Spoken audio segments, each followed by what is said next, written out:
বৃষ্টির দিনে আশপাশের পরিবেশে কেমন একটা ঘুম ঘুম আবহ থাকে। কোনো কাজ করার জন্য মনোযোগ ধরে রাখা যায় না, দেহে ক্লান্তি অনুভূত হয়। বৃষ্টির সময় ক্লান্তি কাটাতে অনেকেই দিনের বেলাতেই ঘুমিয়ে পড়েন। এখন প্রশ্ন হচ্ছে, অন্য সময়ের তুলনায় বৃষ্টির সময় বেশি ঘুম পায় কেন?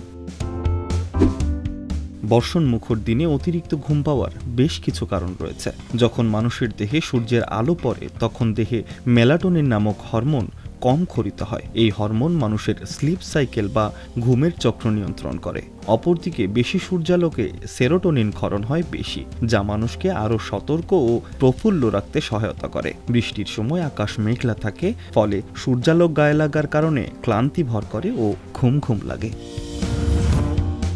বৃষ্টির দিনে বাতাসের অতিরিক্ত আর্দ্রতাও ঘুম ঘুম ভাবের একটি বড় কারণ। বৃষ্টি হলে বাইরের বাতাস ভারী হয়। আর্দ্র অবস্থায় শরীরের স্বাভাবিক তাপমাত্রা বজায় রাখতে কঠোর পরিশ্রম করতে হয়। এমন পরিবেশে ঘাম এবং অভ্যন্তরীণ তাপমাত্রা নিয়ন্ত্রণের মতো প্রক্রিয়াগুলোতে আরও শক্তি ব্যয় করতে বাধ্য করে। এই অতিরিক্ত শক্তি ব্যয় করতে গিয়ে শরীর ক্লান্ত হয়ে পড়ে।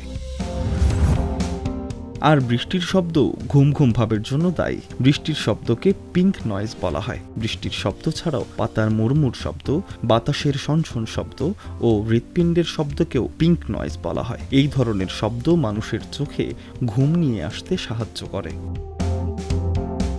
বিজ্ঞানীদের মতে বৃষ্টির শব্দ এমন ছন্দবৃত্ত শব্দ তৈরি করে যা অন্য কর্কশ শব্দকে মস্তিষ্কে প্রবেশ করতে বাধা দেয়। বৃষ্টির ছন্দে অন্য সব বিরক্তিকর শব্দ ঢাকা পড়ে যায়। শুধু বৃষ্টির প্রভাবেই মানুষ আলস্য অনুভব করে তা নয়, শীতকালে কুয়াশা ভেদ করে সূর্যালোক মানুষের দেহে কম পৌঁছায়। সে সময়ও মানুষের ক্লান্তিভাব কাজ করে এবং ঘুম ঘুম ভাব আসে। অনেকেই এই সময় অবসাদগ্রস্ত হয়ে পড়েন।